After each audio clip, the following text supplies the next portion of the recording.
This is my third kick at the can at being a judge of this wonderful initiative, the Hillman Prize in Canada, and I'm just so thrilled to see it get bigger and bigger and bigger every year as more journalists become aware of it, submit their work, and as more of you came to celebrate the occasion tonight. So thank you to the sponsors, to Bruce and your union, and to all of you for making this a huge success. And I am the lucky one, because I got here last of the judges, to actually get to open the envelope.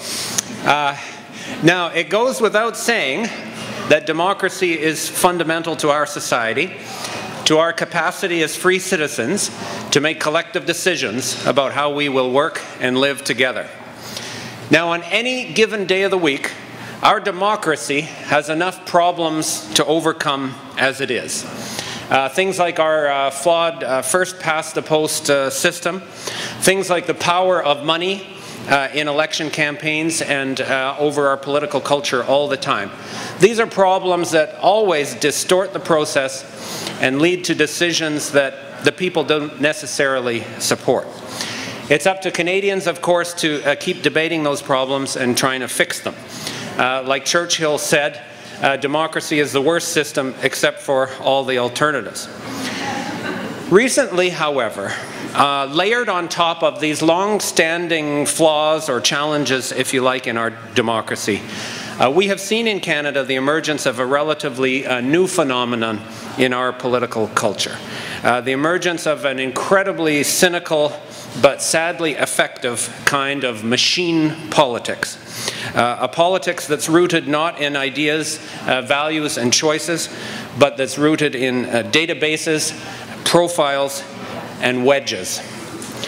That kind of politics is all about finding innovative ways to identify your own supporters and get them out, but just as important, identify your opponents and keep them at home. That's completely contrary to what democracy is supposed to be about. If our goal was true democracy, we would put effort and energy and resources into building ways to get everyone out to vote, including youth, poor people, and other non-participants in our system. Things like proactive voter registration, things like online voting, things like compulsory voting, which other countries have tried, or one of my favorite ideas that I floated, a trial balloon in one of my Globe and Mail columns, pay everyone $10 to vote, right there in cash, okay? The 1% won't cross the street for 10 bucks, okay? But the people who really need democracy to work for them will walk 2 miles for 10 bucks.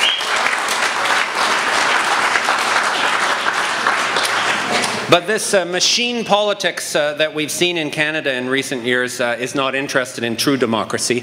They are interested in winning elections for the sake of winning and holding power, which is a very different and, in my view, a very cynical goal. And the voter suppression end of that formula is now a big part of the whole game. And the strategies of voter suppression have infected our whole political culture, and I think helped to motivate the mudslinging and the attack ads and the very narrow wedge strategies that we see from the parties.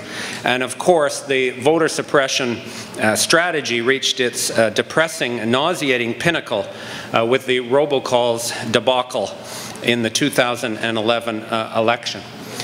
The dimensions of this scandal, I think, are relatively well known, and I won't repeat them. The issue is still being pursued in the courts, so this is a live story. But the dimensions of the scandal would not have been widely known without the crusading and enterprising efforts of our two winners tonight. Their efforts, I think, constitute a classic case study in investigative muckraking journalism. They took the initial evidence that was emerging about this practice, seemingly isolated reports from different ridings. They pursued the story like pit bulls. They proved through their investigation and their first-person interviews that it was a systematic practice, not a collection of isolated malpractices. They proved important engagement in the practice by Conservative Party officials at different levels of that machine. What I didn't know until I read their submission through the judging process was they also had to be pit bulls trying to dig this story out of Elections Canada itself, which I guess, like any other stonewalling bureaucracy, was embarrassed enough by what had happened under their watch. They are, after all, supposed to be the guardians of fair elections, and they failed miserably on this count and tried to suppress the story in their own right. So the two journalists being awarded tonight actually had to replicate, in essence, the Elections Canada investigations that were going on, and through their own efforts identify people who had been interviewed by the Elections Canada process and confirm, first of all, that Elections Canada was investigating something, and then, more importantly, describing the dimensions of the story that was occurring. So it's, I think, an investigative journalist's dream that their efforts to protect democracy and expose the truth help to change history. And I actually believe in this case, if we as Canadians take this wake-up call seriously, if our courts treat the matter with the gravity that it deserves, then the efforts of Stephen Maher and Glen McGregor will indeed have changed our history. So I thank both of them. Congratulations, and I invite you up to accept your reward.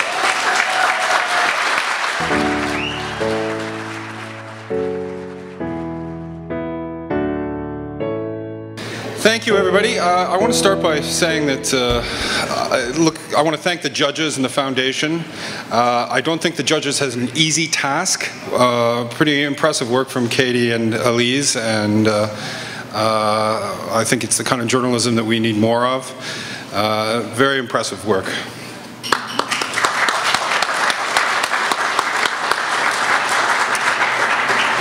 And I want to say that it's meaningful. I think that you've recognized, that the Hillman Foundation has recognized investigative political work. As newsrooms shrink, it gets harder and harder to do this kind of work, I think. It's very time demanding. It can involve hefty lawyers' fees at times. And I think the foundation should be congratulated for that. I think that's good. I want to talk a little bit about the story, but I also want to point out actually that all three of the finalists tonight came from newspapers that were post-media newspapers. Yeah, the Times Colonist is no longer, but it was. Luke Clancy, the editor-in-chief of Post Media News, is here tonight, and I suspect that in one way or another he deserves some credit for that.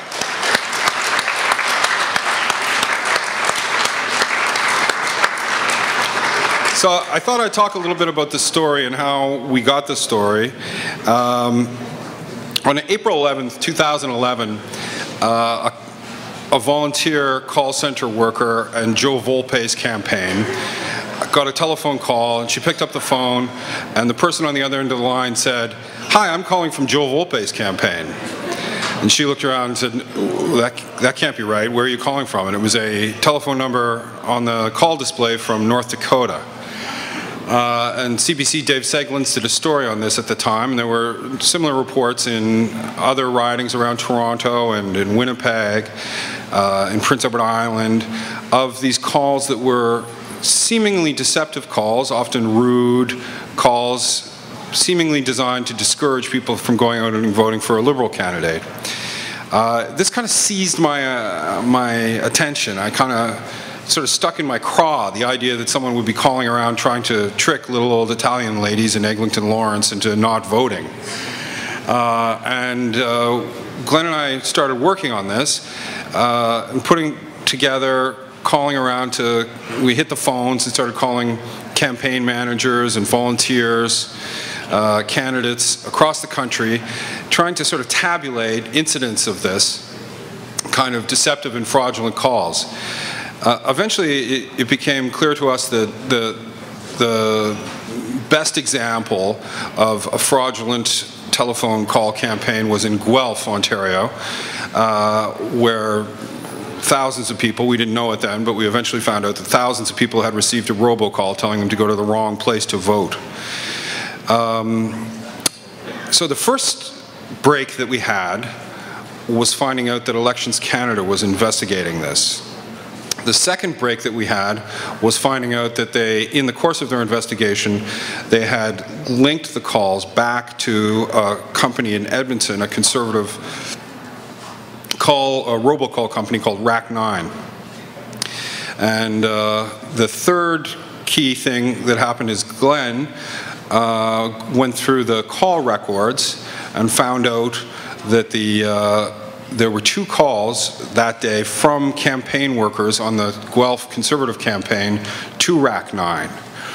So that gave us the first story in our series, and it is what really sort of got us going. Yeah, so I want to thank our sources. Now, a lot of our sources will forever be anonymous. Some of them are loyal conservatives who would say to me, I want you to get this story because who's ever doing this, I don't think that's right. You know, and they remain loyal conservatives, and good for them for speaking out privately. One of the sources is here tonight and has agreed to let me name him.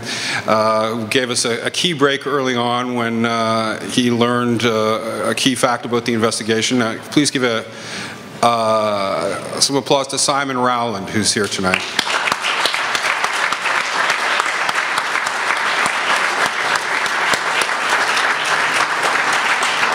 Thank you, Simon. Thank you. Thank you. So the next, at that time, our first story, we found out about the investigation, reported on that. But it wasn't until a little later that we found out the name Pierre Poutine. And I'll let Glen tell you a little bit about that. Yeah, I think largely with Simon's help, we were able to track the Elections Canada investigation to this company Rack9 that Steve mentioned in Edmonton, and we thought that was a pretty good story. And that was the first of our stories in what would be 50 or 60 stories we've written ever since. It keeps going up and up. Ezra Levant says it's over 100, but I think he's maybe amplifying it a bit. When you imagine a week in February last year, and in the House of Commons, the opposition parties are asking questions of the government about this story, about this company Rack9. And Steve and I are in our office on Parliament Hill, and we have the TV monitor tuned to question period, and we're watching these questions, and we're feeling quite chuffed about ourselves, I think, at that point, it'd be fair to say. But then we thought about it a lot, and we realized that for Elections Canada to go and investigate this little call shop company in Edmonton, they would have required a court order to obtain the records. And that would require one of the Elections Canada investigators going before a court in Edmonton and explaining in writing why he felt that he needed something called a production order that would force the company to turn over their call records. So we were trying desperately to get that, and with the help from a gentleman named Ryan Cormier, who was the Edmonton Journal court reporter, he obtained this document in which the investigator, Alan Matthews, had spelled out all his reasons and all his suspicions about what had happened in Guelph. And as question period is unfolding on our monitor, this document starts arriving on our fax machine. And Steve and I are, of course, transfixed by this, and we're hovering over the fax machine as the pages roll in. And the first couple of pages are sort of legal boilerplate. And then the investigator describes the process he went through to obtain these, the trace of this burner phone number, this burner cell phone from Bell Canada. And then finally we get to a section where the investigator describes another part of his investigation, and I want to read actually directly from the court document. This investigator is named Alan Matthews, and this is in his own words talking about the documents that he received from Bell Canada. And he says, additional information from Bell stated that their records identified the phone 540-760-7746 as belonging to subscriber Pierre Poutine of Separatist Street, Joliet, Quebec. And some of our Hillman friends from the United States may not know what poutine is. It's French fries smothered in gravy and cheese curds. It's arteriosclerotic, it's deadly. It's a national dish in Quebec. And in this context, combined with the Separatist Street with this bogus address in Joliet, Quebec, was clearly a slur against French Canadians. And I think we maybe high-fived at that moment, or that was occasionally in your career as a journalist, the heavens open up and a story lands on your desk or on your fax machine in this case. That is just too good to believe. And I was so excited that I ran over to my laptop and tweeted the message that within minutes the name Pierre Poutine will be on everyone's lips. Steve was more serious. He actually got to work writing the story. And we turned it around in probably 20 minutes, had it online within half an hour, and one of the MPs was able to read it on his BlackBerry in the House of Commons and ask a question during that question period. Steve also went into the press gallery in the House of Commons chamber and saw the moment when someone handed a BlackBerry to the Prime Minister with our story on it. We later confirmed that. And that was...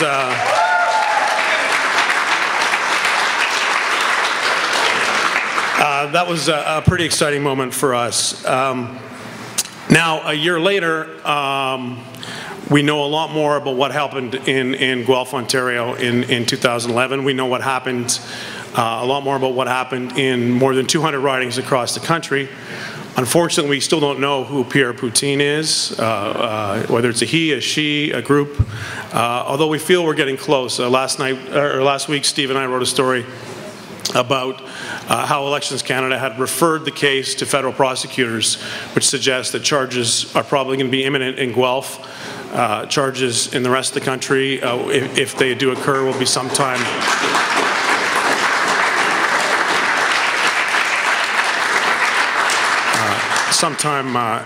in the future. I just want to say a couple of things about the Hillman Foundation and how grateful we are that you brought it this prize, which goes back to, I think, 1950 in the United States, and then you brought it to Canada. It's the edification that journalists get and the ego boost is lovely, but it really does help investigative journalism and enterprise reporting in another way, in that you can go into your editor and say, I want to spend 6 weeks doing a story on truancy among Aboriginals, or I want to spend 3 months doing a story on problems with our refugee system. And by the way, the last time I did a project like this, we were nominated for the Hillman Prize, and that makes a big difference. So I want to say how grateful I am to the prize, and I want to say thank you to Jim and Brian and Bronwyn. I want to thank our bosses. Oh yeah. It's interesting. Glenn and I first started working together when I was a reporter with the Halifax Chronicle Herald, and he was a reporter with the Ottawa Citizen. We were both in the hot room in the press gallery, and we had an idea to work on a story tracking economic action plan spending. And we both went to our editors and said, I want to work with this guy from another newspaper. And they said, okay, I guess so. And since then I moved to Post Media, but that's still kind of a separate organization, the Ottawa Citizen. So our editors, Andrew Potter at the Citizen, Christina Spencer at Post Media, first said, yeah, go ahead and do that. And their bosses, Lou and Jerry Knott at the Citizen, all of them backed us all the way. It's not, I think they deserve as much credit as we do, because it's challenging for editors. It sucks up time that they should be doing other things. They're worried about legal jeopardy. They're worried about all kinds of things. So good for them, and thank you all very much.